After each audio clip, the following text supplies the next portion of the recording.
हरियाणा की हर अपडेट के लिए बेल आइकन दबाएं और सब्सक्राइब करें STV हरियाणा न्यूज। नमस्कार, प्राइम टाइम डिबेट में आपका स्वागत है। आपके साथ मैं हूं खालिद हसन। हरियाणा विधानसभा के बजट सत्र की शुरुआत आज राज्यपाल के अभिभाषण के साथ शुरू हो गई है। उधर पहले ही दिन कांग्रेस ने किसानों के मुद्दे को सदन में उठा दिया। APMC में संशोधन करने के प्राइवेट मेंबर बिल लेकर आई, जिससे सदन में अस्वीकार कर दिया गया। इस दौरान सत्ता पक्ष और विपक्ष इस मसले पर आमने सामने आ गए। विपक्ष के रुख को देखते हुए यह साफ हो गया कि इस बार बजट सत्र में विपक्ष आक्रामक रहने वाला है।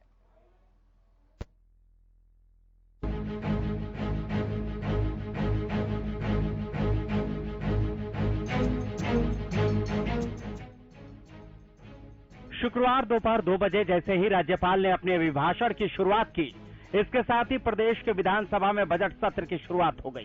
2:02 पर राज्यपाल ने अभिभाषण पढ़ना शुरू किया और 2:07 पर समाप्त कर दिया। पृष्ठ 2 से 51 तक पढ़े हुए माने गए। अंतिम पन्ना पढ़कर राज्यपाल ने अपना अभिभाषण खत्म किया। इसमें उन्होंने गठबंधन सरकार का 1 साल का रोडमैप प्रदेश के समक्ष रखा।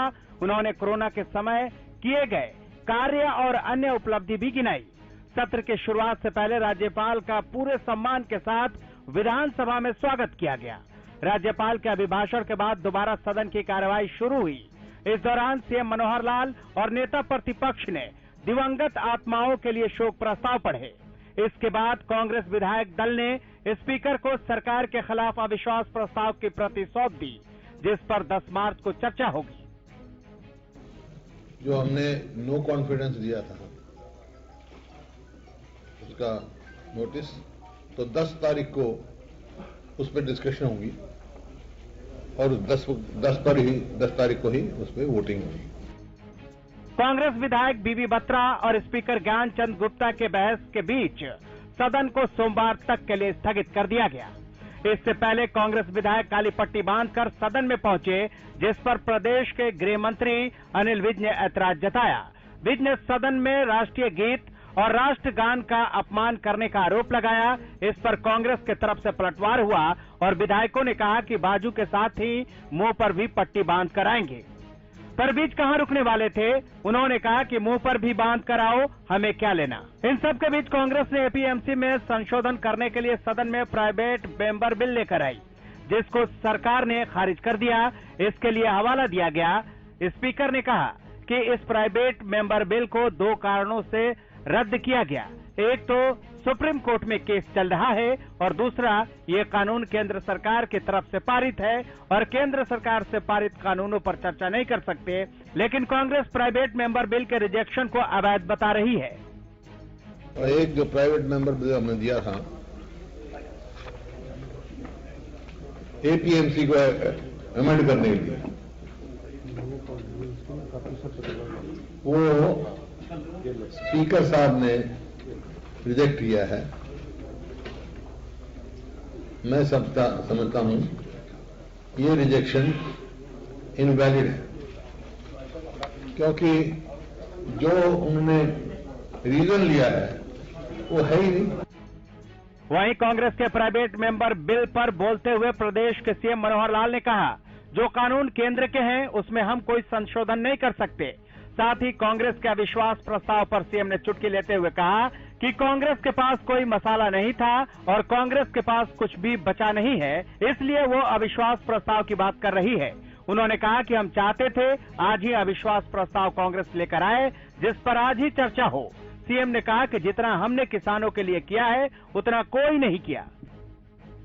ये जो APMC एक्ट में बदल लाने की बात कही है, उसके एम्स और ऑब्जेक्ट्स में जो 3 यानी कानून हैं केंद्र सरकार ने बनाए हैं, उसका उल्लेख करते हुए कुछ बातें कही हैं।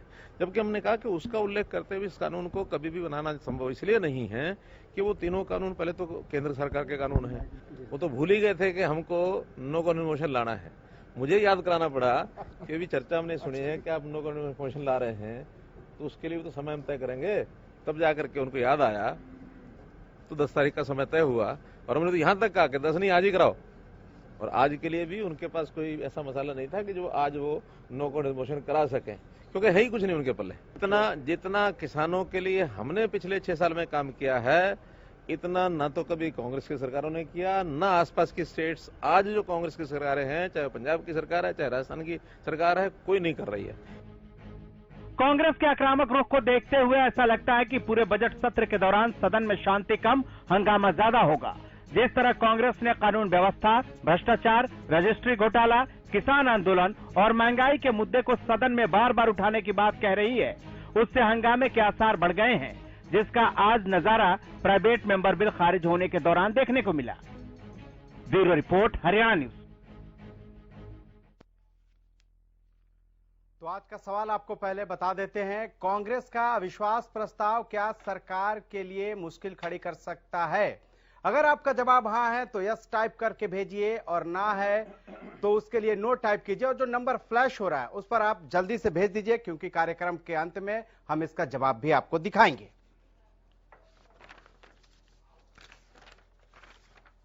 और इस पर चर्चा को आगे बढ़ाएंगे, लेकिन उससे पहले आज के जो मेहमान हैं उससे आपका तारुफ करवा देते हैं। सबसे पहले भारत भूषण जुआल, प्रवक्ता बीजेपी, हमारे साथ जुड़ चुके हैं।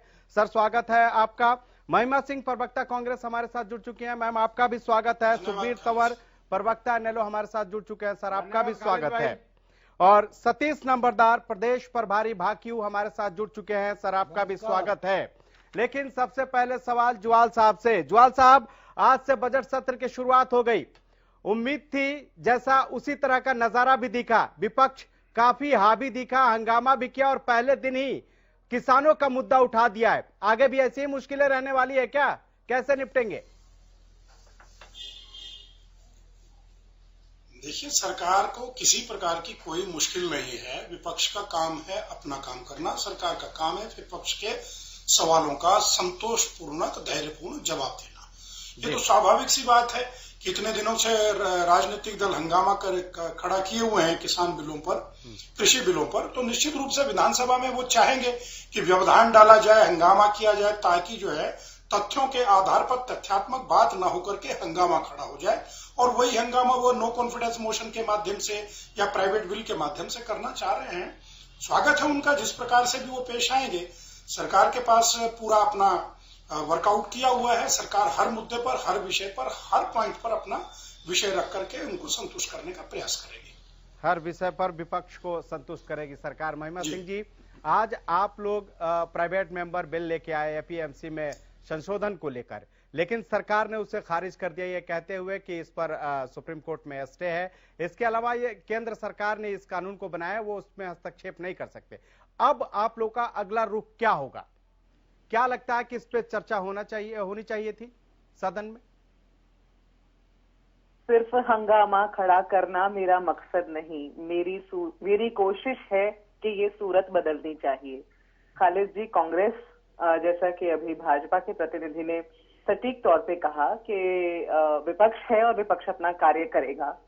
और मैं आज के अपने वक्तव्य का जो है शुरुआत ये कहकर के करना चाहती हूँ कि कोरोना काल के बीच में एक विज्ञापन आया था इस हरियाणा सरकार का, इस मौजूदा खट्टर सरकार का, जिसमें जब प्रदेश कोरोना से जूझ रहा था तो हम हैरान थे ये देख करके। विज्ञापन में लिखा था, चोखा बीत्या पहला साल। तो ये वो सरकार है, और क्योंकि इनका पहला साल चोखा बीत रहा था कोरोना काल के बीच में, तो इसलिए कांग्रेस का ये जाहिर करना, ये प्रस्ताव लेकर आना, नो कॉन्फिडेंस मोशन लेकर आना, बिल्कुल सटीक है और इसके नतीजे सबके सामने होंगे। मैं पहले भी कहती रही हूँ डिबेट्स पर।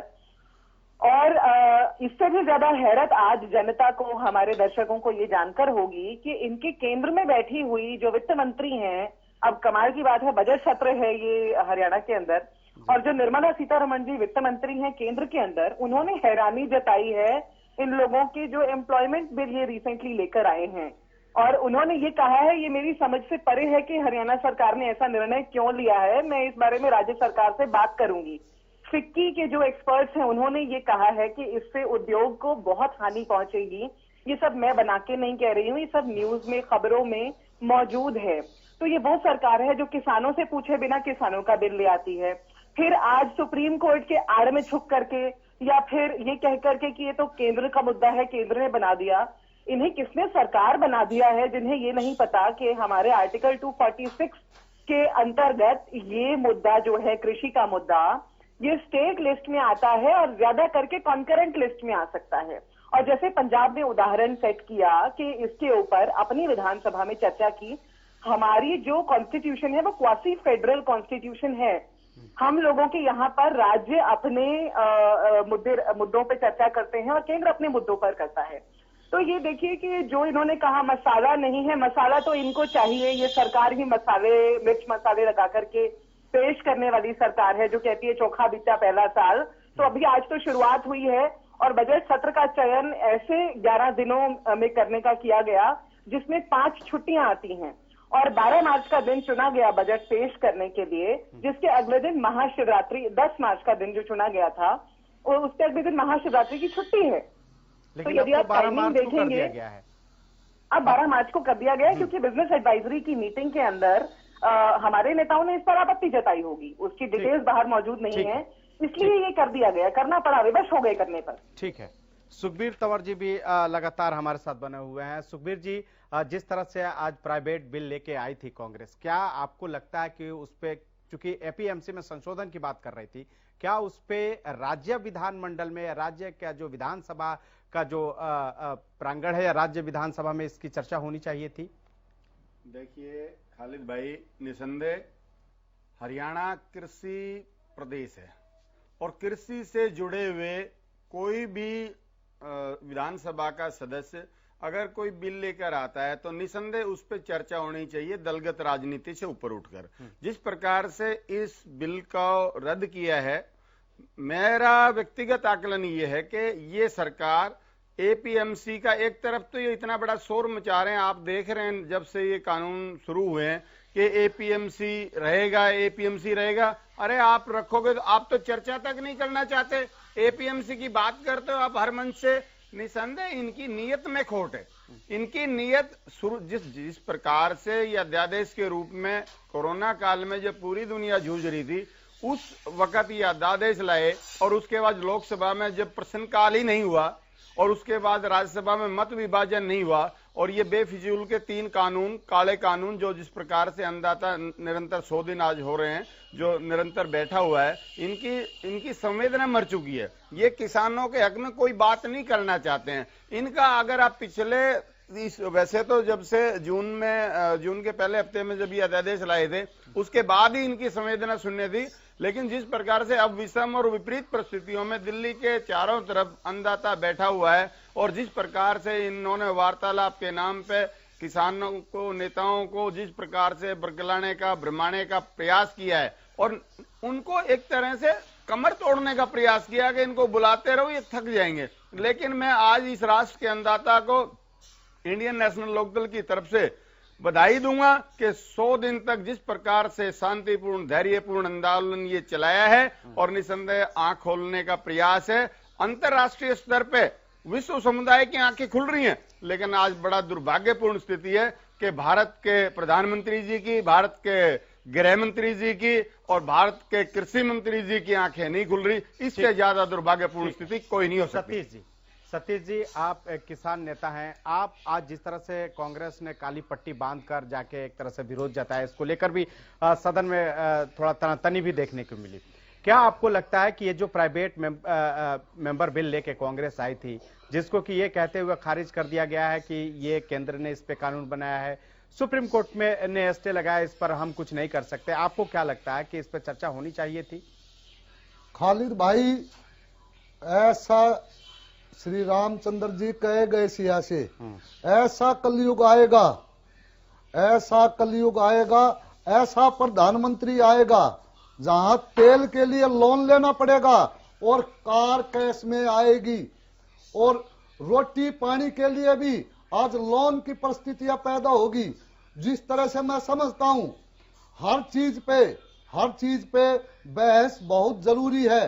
किस तरह आपने पीछे देखा होगा, केंद्र में बैठी भाजपा की सरकार ने तीनों काले कानून लाने का भी काम किया और इसी तरह आज हरियाणा में विधानसभा में भी किस तरह आज लोकतंत्र का गला घोटने का काम ये जो भाजपा की सरकार बैठी है, किस तरह आज इस महात्मा गांधी की धरती पे जो आज महात्मा गांधी की आत्मा देख रही होगी, किस तरह का आज मेरे भारत में कुशासन का कुशासन का काम चल रहा है, किस तरह आज एक गरीब आदमी की रोटी पे व्यक्ता का ये जो बैठी हुई टैक्स की सरकार, किस तरह आज तेल पूरे देश का तेल आज पूरे देश का तेल निकालने का काम ये तेल की महंगाई कर रही है।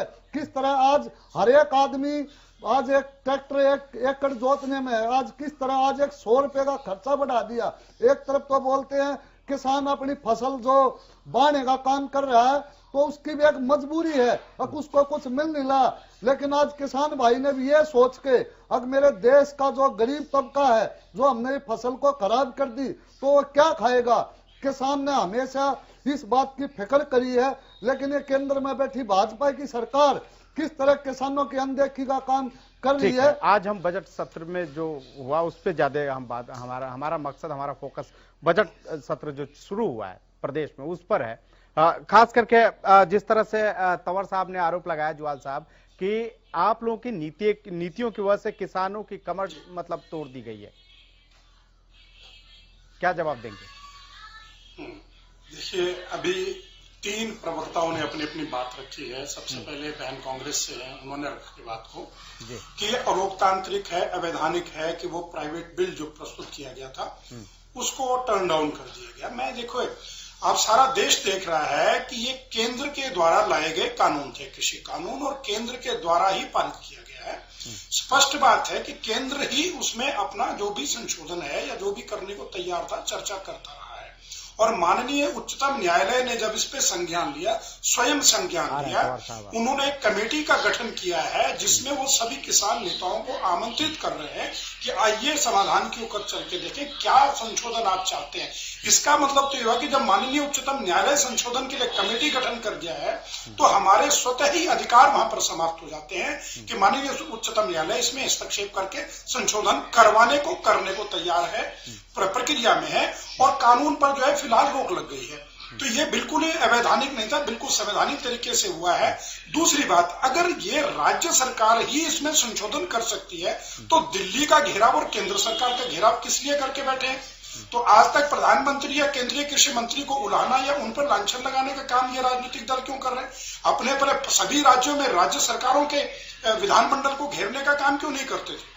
स्पष्ट है कि केंद्र के कानून है, केंद्र के ऊपर दबाव बनाने का सबने प्रयास किया है। ठीक है, और केंद्र ने 12 दौर की बातचीत से तंवर साहब को जवाब देना चाहते हैं। दूसरी बात ये कहना चाहूंगा, नहीं इसी पे बात पूछूंगी, एक सेकंड सुन लीजिए, आप जवाब दे दें कृपया करके इस देश और प्रदेश को आप ये बताएं। बात रखिए, मुझे तो बोलने दीजिए पूरा। मैं आपसे पूछना चाह रहा हूँ, आप चर्चा करें, आप करें उसी में पूछना चाह रहा हूँ, आपको इतनी दिक्कत क्या है?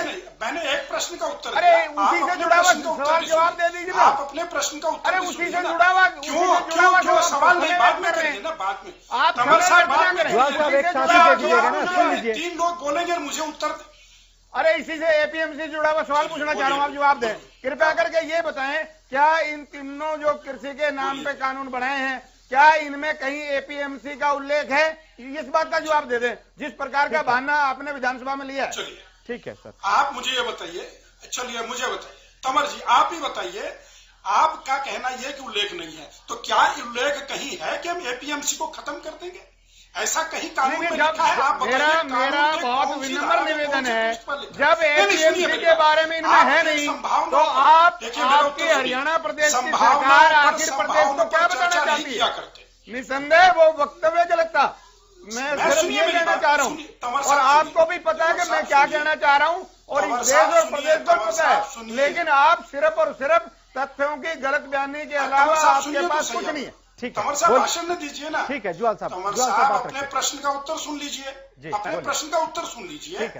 आप प्रदेश सरकार के ऊपर बात कर रहे हैं, कहाँ कानून में लिखा है काला कानून बोलते चले जा रहे हैं। 3 महीने से आप सभी यही बोल रहे हैं, कोई तो काला उसमें बता दीजिए। मैंने अनेक बार काला और सफेद बताया है, इसी चैनल में कम से कम मैं 100 बार बता चुका हूँ, एपीएमसी का 100 बार बता चुका हूँ साहब, लेकिन आपको काला नहीं लगेगा क्योंकि आपका खुद का दिल और दिमाग काला है, इसलिए आपको काला कुछ लगेगा ही नहीं। तंवर साहब ऐसे नहीं, तंवर साहब ऐसे नहीं, तंवर साहब ऐसे नहीं, तंवर साहब ऐसे नहीं। मंडियों को खत्म करने का प्रावधान, मंडियों का यह जिक्र कानून में कहाँ किया गया कि मंडियां नहीं? मैं वही तो कह रहा हूँ, आप देखिए, मैं वही जानना चाह रहा हूँ। जब एपीएमसी का कोई प्रदेश की विषय सरकार नहीं ने है, फिर सुनिए, तथ्यों को जोगिंदर मोर प्लीज हमारे साथ जुड़ गए, उनको भी इन्वॉल्व कर लेते तथ्यों हैं। पर आइए, तंवर साहब और प्लीज जुआल तथ्यों पर साहब, आइए। प्लीज अभी सर, जुआल साहब 19-20 का जो खरीफ की फसल हुए 2020 की फसल में एमएसपी पर है 56 लाख मीट्रिक टन धान खरीदा गया एमएसपी पर। ठीक है सर। 7.36 लाख ठीक है। मीट्रिक टन बाजरा खरीद गया, 650 मीट्रिक टन मूंगफली खरीदी गई, 1099 वो मीट्रिक सब टन बातें मूंग आज खरीदी गई, अपने 4016 अभी भाषण में राज्यपाल ने कही है। मक्का सर, खरीदा गया। तो आप प्रदेश सरकार की मंशा पर प्रश्न क्यों लगाते हैं? ठीक है, जोगिंदर मोर भी जब राजनीतिक MSP पर विश्लेषक हमारे लगातार साथ जुड़ खरीद चुके हो रही हैं, है, जरा उनको भी डिबेट में 9.5 शामिल लाख करते हैं। किसानों जुआल साहब को, प्लीज। 9.5 जोगिंदर लाख साहब, किसानों के खाते में क्या आवाज मिल रही है? 17,000 करोड़ रुपया जो है उनके खातों में गया है। जुआल साहब प्लीज, ये कैसे है? जुआल इसका साहब प्रश्न चिन्ह कैसा है? जरा जोगिंदर मोर साहब को भी जरा प्रत्यक्ष इन्वॉल्व कर लेना, राजनीतिक विश्लेषक है। जोगिंदर साहब, क्या आवाज मिल रही है? हाँ जी आवाज आ रही है। सर, सवाल यह है कि आज जिस तरह से विधानसभा में हमने देखा कि प्राइवेट मेंबर बिल एपीएमसी में अमेंडमेंट के लिए लेकर कांग्रेस आई थी और उसको रिजेक्ट कर दिया गया सरकार की तरफ से, आपको क्या लगता है कि ये रिजेक्शन सही है, क्योंकि कांग्रेस इसे गलत बता रही है? देखिए, अगर प्राइवेट बिल को इस प्रकार से रिजेक्ट करना उचित मैं तो उचित नहीं मानता हूँ। बिल आया है, उस पे बिल पे चर्चा होनी चाहिए। चर्चा हो और चर्चा के बाद कोई चीज आए, तो आज पहले उस पे रिजेक्ट करने का क्या समझ तो नहीं आ रहा है कि उसको किस प्रकार से उसमें रिजेक्ट कर ले। लेकिन जो सरकार की तरफ से हवाला दिया गया है सर, उसमें यह कहा जा रहा है कि यह मामला सुप्रीम कोर्ट में स्टे है, इस पे केंद्र सरकार ने कानून बनाया तो राज्य सरकार कैसे हस्तक्षेप करे, यह हवाला दिया गया है। जब पंजाब सरकार हस्तक्षेप सकती है और सरकारें जब प्रधानमंत्री ये कह रहे हैं कि राज्य चाहे तो इसके ऊपर कानून अलग से बना सकते हैं, तो क्यों नहीं हरियाणा विधानसभा हस्तक्षेप हो सकती है? इसका मतलब जो हरियाणा की सरकार है वो अपनी पार्टी का जो केंद्रीय नेतृत्व उसी की बात नहीं मानती है। क्या प्रधानमंत्री ने ये संसद में बयान दिया है कि नहीं दिया है कि राज्य सरकारें चाहे तो एग्रीकल्चर पे कानून बना सकती है? जुआल साहब, जब केंद्र सरकार की तरफ से ये बयान है कि अगर राज्य सरकार चाहे तो वो कानून बना सकती है, तो फिर क्या दिक्कत है? इस पर चर्चा तो होनी चाहिए थी। हाँ, पहली बात तो सुनिए, मैं स्पष्ट कर देता हूं। पहली बात तो है कि हरियाणा प्रदेश की भाजपा सरकार केंद्र द्वारा पारित किए गए तीनों कानूनों को, कृषि कानूनों को सही मानती है, किसान के हितों में मानती है, क्योंकि ये संशय के आधार पर सारी बात 3 महीने से संशय के आधार पर चली जा रही है। वो तो उदाहरण ये तरीके कि अगर गाड़ी खरीदेंगे, कार खरीदेंगे तो एक्सीडेंट हो जाएगा। संभावनाओं के आधार पर, दुर्घटनाओं के सोचने के आधार पर सारा आंदोलन खड़ा कर दिया गया, राजनीतिकरण किया गया है। तीनों पार्टियों में से कोई भी या किसान संगठनों ने आज तक 3 महीने में एक भी प्रस्ताव ऐसा नहीं रखा जो कि संशोधन के ऊपर ये हो कि ये कानून में ये गलती और हमारा जो कानून होना चाहिए ये उसके प्रावधान लगातार सरकार ने किसानों को आखिर आप अपना ड्राफ्ट तैयार करके लाइए। आप एक बार अपना ड्राफ्ट जो बीच में बोलने को किसने कहा?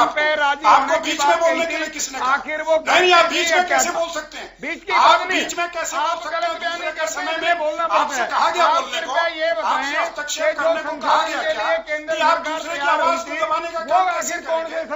एंकर जिससे बोलने को कह रहे हैं, आप अपने घर पर नहीं बैठे हैं, आप अपने पार्टी का कार्यालय में नहीं बैठे हैं, आप एक मंच पर बैठे हैं जहां पर मतलब किया जा रहा है कार्यक्रम को जनता के लिए। इस प्रकार नहीं चलती है, डिबेट का तरीका नहीं है।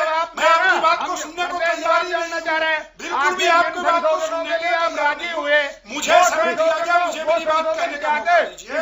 जब आपका समय आएगा आप बोल लीजिए, जब आपका समय आएगा आप बोल लीजिए। हमें यहाँ एक छोटे से ब्रेक के लिए रुकना होगा, छोटे से ब्रेक के लिए रुकना होगा, लेकिन ब्रेक के बाद जब लौटेंगे तो उसमें ये जानने की कोशिश करेंगे कि क्या किसानों की तरफ से प्रस्ताव नहीं दिया गया था इस पर, और क्या सरकार की तरफ से जो प्रस्ताव दिया गया था जिसमें एमएसपी पर लिखित गारंटी की भी बात कही गई थी, लेकिन जो किसान हैं वो कानूनी गारंटी पर अड़े हुए थे।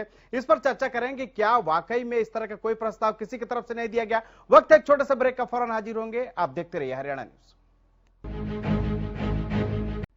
ब्रेक के बाद एक बार फिर आपका स्वागत है। लगातार आज से जो प्रदेश में बजट सत्र की शुरुआत हुई है और उसको लेकर जो गतिविधियां रही उस पर चर्चा कर रहे हैं। अभी जिस तरह से जुआल साहब ने सवाल उठाया था उसी सवाल का जवाब सतीश साहब से लेना चाहेंगे, जो कि एक किसान नेता है। उसके बाद महिमा सिंह जी आपके पास भी आएंगे। सतीश जी,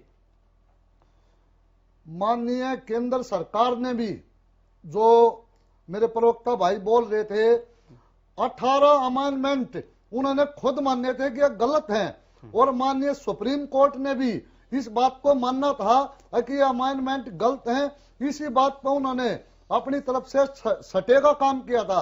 लेकिन मैं एक बात और बता देना चाहता हूं, किसान प्रधानमंत्री के पास मांगने गया था, ना कि सुप्रीम कोर्ट के पास। यह सुप्रीम कोर्ट का तो एक बहाना है। मेरे हिसाब में यह सरकार सिर्फ एक सार्वजनिक मंच पे बोलने का काम करती है, धरातल पे करने के लिए इनके पास कुछ भी नहीं है। किस तरह आज एक तरफ बोलते हैं विकास की बारह है, लेकिन मेरा जो कहना है, आज देश एक विनाश की तरफ जा रहा है।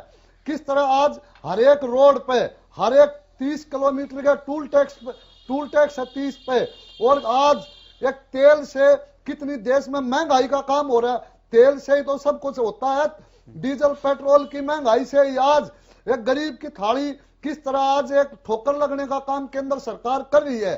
किस तरह के आज देश में हालात पैदा हो गए। प्रदेश में आज एक नौजवान, हर दिन 12 नौजवान आत्महत्या का काम करने का हो रहा है। किस तरह किसान आज आत्महत्या करने के लिए वो हो रहे हैं। किस तरह रोजगार छीनने का काम ये सरकार कर रही है। तो मेरी सरकार से सिर्फ यही अपील है, अगर इसको घटा के तेल में लोगों को राहत दे, और किस तरह कोरोना काल में लोगों के पास पैसे की या रोजगार की कमी है। जो पेट्रोल डीजल में जो वैट सरकार लेती है, क्या इस बजट में लोगों को राहत मिलेगी? सरकार की तरफ से इस तरह के कुछ राहत दिए जाएंगे बजट में, वैट घटाकर और पेट्रोल डीजल की कीमतों में कुछ कमी की जाए? खालिद भाई, निश्चित रूप से तेल के, डीजल के, पेट्रोल के दाम बहुत बढ़े हैं, लेकिन मैं एक बात इसमें भी ध्यान दिलाना चाहूंगा, पूरे प्रदेश की जनता सुन रही है कि उदाहरण के तौर पे जिस समय 83 रुपए डीजल का रेट था, 83 रुपए पेट्रोल का रेट या डीजल का रेट उसके बराबर चलते रहते, उस समय 83 रुपए में 19 रुपए जो था वो केंद्र सरकार का टैक्स था, और 34 रुपए कुछ पैसे राज्य सरकारों का टैक्स था, और उस पर 3.5 रुपए, 3.25 रुपए लगभग जो है वो डीलर का कमीशन है। तो ये बड़ी बात है कि राज्य सरकारें भी अपना राजस्व के कारण से 34, 33, 25, 28, 30, 35% तक उस पर टैक्स लगाए बैठी हैं। तो हमने तो ये कहा भी राज्य सरकारों को भी, बजाय सिर्फ केंद्र सरकार पे बात करें, राज्य सरकारों को भी चाहिए कि अपने राजस्व को देखते हुए जितनी कमी कर सके। उसमें भाजपा की सरकार भी है, अन्य पार्टियों की भी सरकार है, और सबसे अधिक 33 और 32 रुपए केंद्र सरकार ले रही है। 20 रुपए ही तो नहीं, 19 रुपए केंद्र सरकार का योगदान, 33 केंद्र सरकार पेट्रोल पे 33 और डीजल पे 32 रुपए कुछ पैसे है। कुल मिला के 53 रुपए राज्य सरकार और केंद्र सरकार दोनों मिलाकर 53 रुपए ले रही है। सर, इस वजह से ये इतना महंगा हुआ है पेट्रोल और डीजल। बिल्कुल ठीक कह रहे हैं। आज की तारीख में देखें तो सबसे ज्यादा टैक्स, सबसे ज्यादा वैट जो डीजल पेट्रोल पर लेती है वो राजस्थान की सरकार लेती है, हमारे पड़ोस में है। यानी हरियाणा से ज्यादा पंजाब की सरकार लेती है। इसलिए वहां की जनता उस पर फैसला करेगी, लेकिन आपकी जनता जो प्रदेश की जनता है वो आपसे अपेक्षा रखती है ना सर। वो क्या पूरे देश का मामला है, जनता के लिए कांग्रेस की सरकार वो समझेगी, देश का मामला है। हाँ, और अभी बजट आ रहा है, बजट के प्रावधानों को देखिए, निश्चित रूप से हरियाणा का बजट जो होगा, हरियाणा की जनता को, हरियाणा के किसान को, गरीब को, मजदूर को देखने के बाद उनकी समस्याओं को देखते हुए उनके महिमा सिंह जी, महंगाई एक ऐसा मुद्दा है जिससे हर आदमी त्रस्त है। ये मैं कह सकता हूं। इस मुद्दे को आज तो आपके एक विधायक भी स्कूटर से पहुंचे विधानसभा में ये मैसेज देने के लिए कि हालत ये हो गई है कि अब वो कार से स्कूटर पे आ गए हैं। तो इस मुद्दे को, महंगाई एक आम आदमी से जुड़ा हुआ है, खास करके एक एक आदमी से जुड़ा हुआ है, और इस कोरोना काल के बाद आप देख रहे हैं कि किस तरह से लोगों की जो आमदनी है वो घट गई है और ऐसे महंगाई बढ़ रही है। आपकी जो पार्टी है इसको किस तरह से विधानसभा में, आप तो कह रहे हैं उठाएंगे, लेकिन और किस तरह से पुरजोर तरीके से उठाएं ताकि आम लोगों की आवाज पहुंच सके? कैसे उठाएंगे?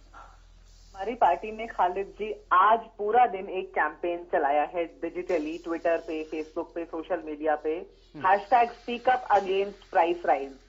तो हमारा hashtag speak up against price rise आज पूरा दिन चला है, जिसमें हमारे शीर्ष नेतृत्व से लेकर के और ग्रास रूट के जो कार्यकर्ता हैं वहां तक के हर व्यक्ति ने अपना वीडियो रिकॉर्ड करके, जनता ने अपना वीडियो रिकॉर्ड करके सोशल मीडिया पे डाला है। विधायक तो विधानसभा में उठा ही रहे हैं।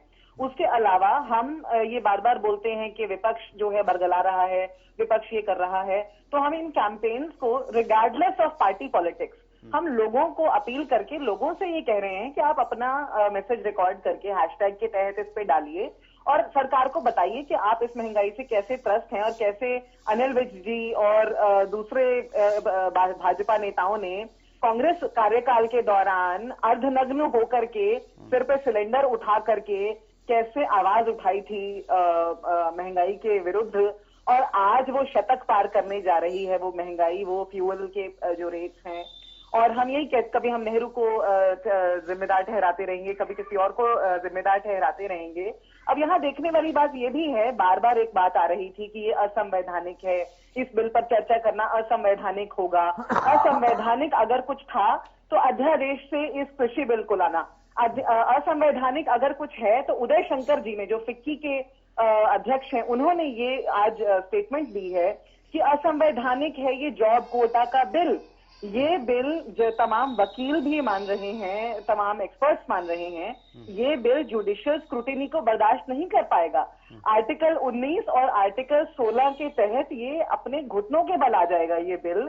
इसके अलावा एक्मा, CII, नास्कॉम जैसी ऑर्गेनाइजेशंस ने भाजपा को अप्रोच किया है कि इस बिल को आप खत्म करें। जब कोई उद्योग आपके प्रदेश में आकर के स्थापित करता है अपने आप को, तो वो बेस्ट ऑफ मैन पावर चाहता है। आप ऐसा करके अपने देश में उद्योग की परिस्थितियों को बद से बदतर कर देंगे।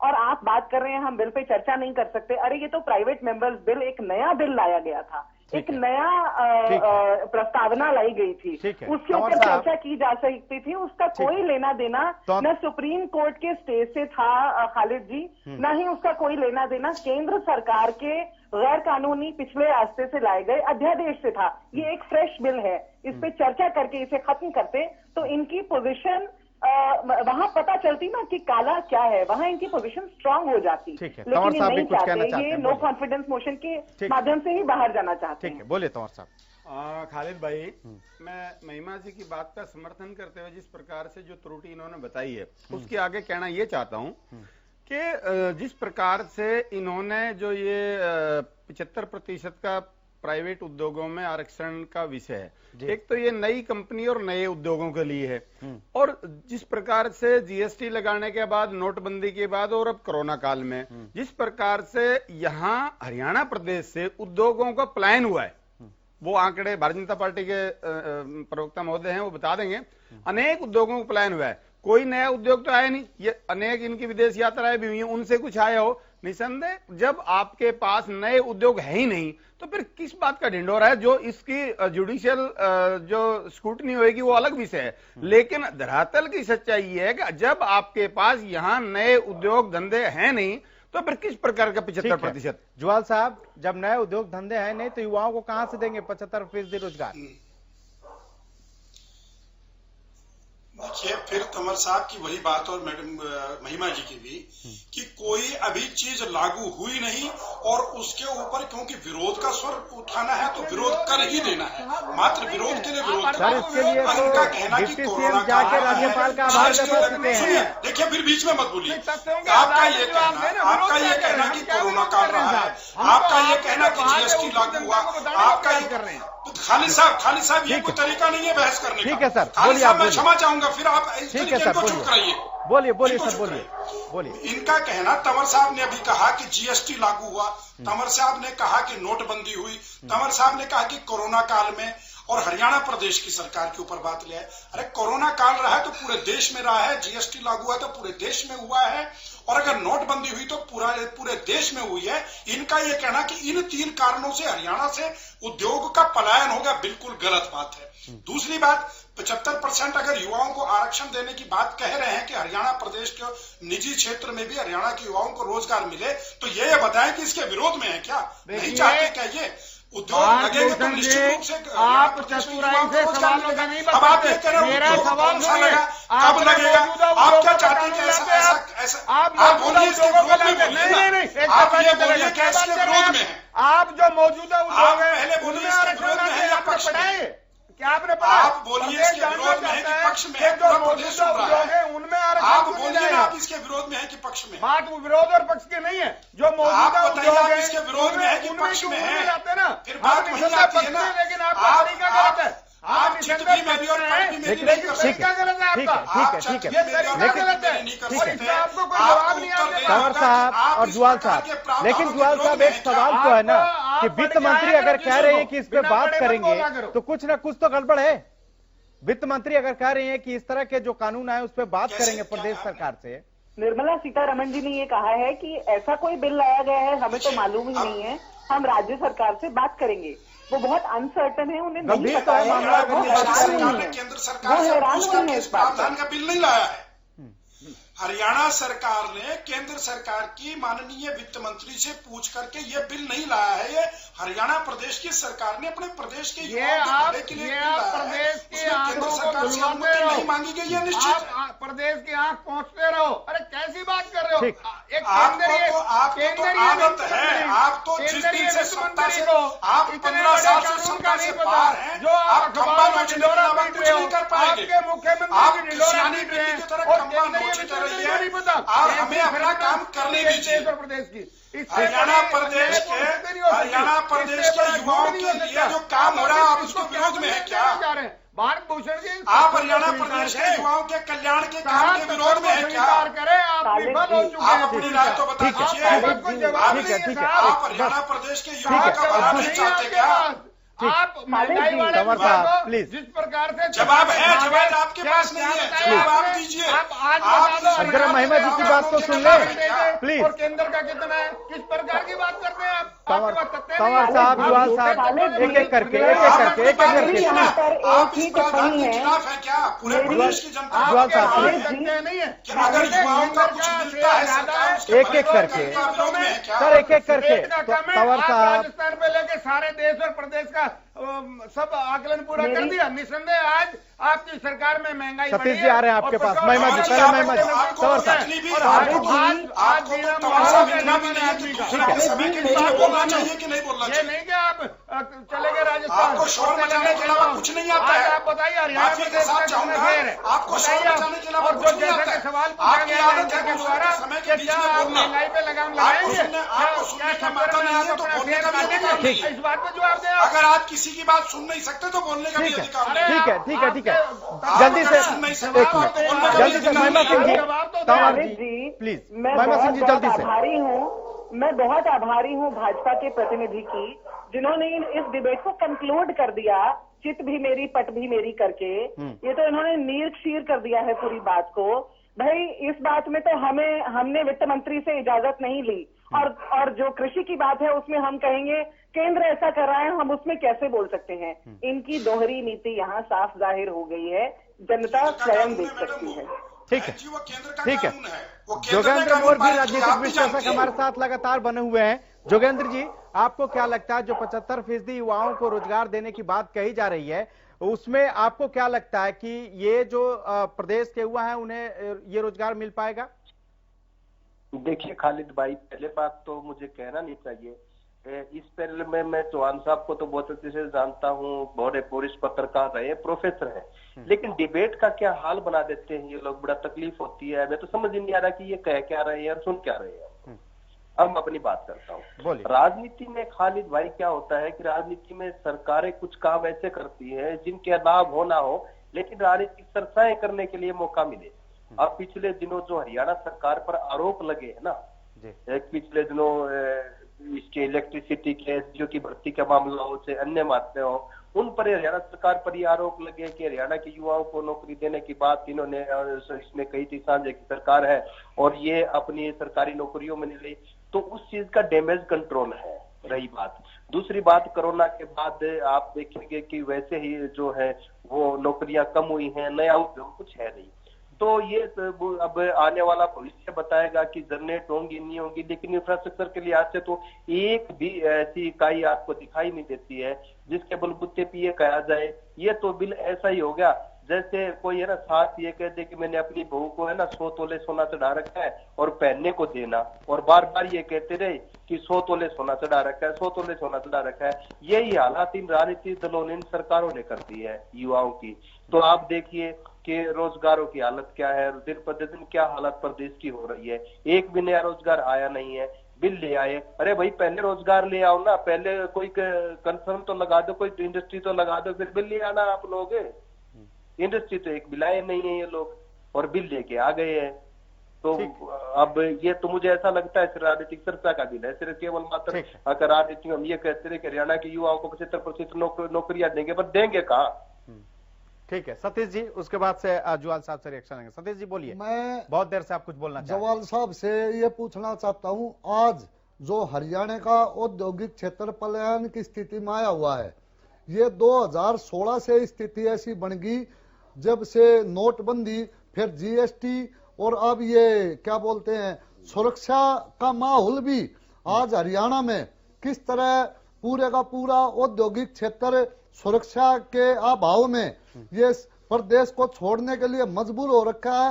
एक तरफ कोरोना काल, दूसरी तरफ ये किसी भी उद्योग को पूरी बिजली सप्लाई नहीं दे पा रहे, तो आज उद्योगपति भी परेशान है, हरियाणा का युवा भी परेशान है। तो ये दूसरे पर तोहमत लगाने से सिर्फ मैंने तो एक बात देखी, जो हरियाणा में भाजपा की सरकार बैठी है सिर्फ एक मंच की सरकार है। मंच पे बोलने से कुछ नहीं होता, मंच पे किसी को कुछ नहीं मिलता, और फिर जब कोई बात आती है तो ये बोलते हैं हमारा बयान तोड़ मरोड़ के पेश करने का काम हुआ। तो इस तरह मेरे ख्याल से प्रदेश नहीं चला करते। एक टैक्स का बोझ कितना के उद्योगपति बर्दाश्त कर पाएगा, क्योंकि एक जब जो पिछली सरकारें थी सिर्फ एक 12% में प्रदेश को अच्छा चला रही थी, किसान को सब्सिडियां भी मिल रही थी, हर चीज टाइम पे काम हो रहा था। लेकिन आज जो ये खट्टर सरकार और केंद्र में भाजपा की सरकार किस तरह आज इस जनादेश का अनुपालन नहीं कर पा रही, किस तरह आज जैसे आज वित्त मंत्री ने भी बोला था पीछे सदन में हमारे हाथ में तेल कंट्रोल नहीं है, तो मेरे ख्याल से ये सत्ता में बने रहने का अपने अधिकार खो चुके हैं। मैं किसान बोल रहा हूं, क्योंकि किस तरह हमेशा हर चीज पे जल्दी से बोलिए, फिर जवाल साहब परेशान करते हैं। मैं खालिद भाई, जो अभी सुरक्षा का सवाल आया, देखिए आज इस प्रदेश में कितनी दुर्भाग्यपूर्ण स्थिति है उसका मैं उदाहरण दूं।